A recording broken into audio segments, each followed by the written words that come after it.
Aquileia by Ella Wheeler Wilcox. On the election of the Roman Emperor Maximus by the Senate, AD 238, a powerful army headed by the Thracian giant Maximus laid siege to Aquileia. Though poorly prepared for war, the constancy of her citizens rendered her impregnable. The women of Aquileia cut off their hair to make ropes for the military engines. The small body of troops was directed by Crispinus, a lieutenant of the Senate. Apollo was the deity supposed to protect them. Gibbon's Roman History. "The ropes! The ropes! Apollo, send us ropes!" Crispinus cried, "or death attends our hopes." Then panic reigned, and many a mournful sound hurt the cleft air, for where could ropes be found? Up rose a Roman mother. Tall was she as her own son, a youth of noble height. A little child was clinging to her knee. She loosed his twining arms and put him down, and her dark eyes flashed with a sudden light. How like a queen she stood!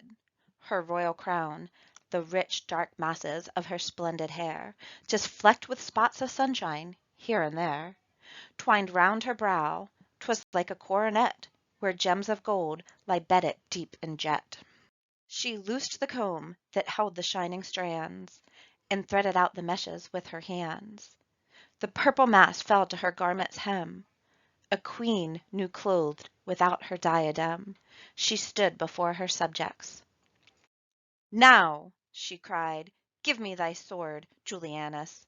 And her son unsheathed the blade that had not left his side, save when it sought a foeman's blood to shed, awed by her regal bearing, and obeyed.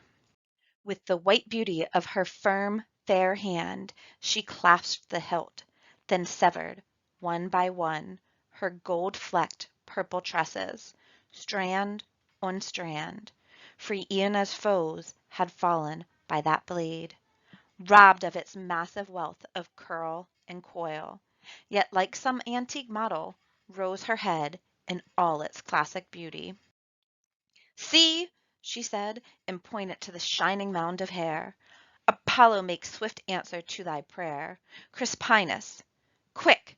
Now, soldiers, to thy toil!" Forth from 1,000 throats what seemed one voice rose shrilly, filling all the air with cheer. "Lo!" quoth the foe, "our enemies rejoice!" Well might the Thracian giant quake with fear, for while skilled hands caught up the gleaming threads and bound them into cords, 100 heads yielded their beauteous tresses to the sword, and cast them down to swell the precious hoard. Nor was the noble sacrifice in vain. Another day beheld the giant slain.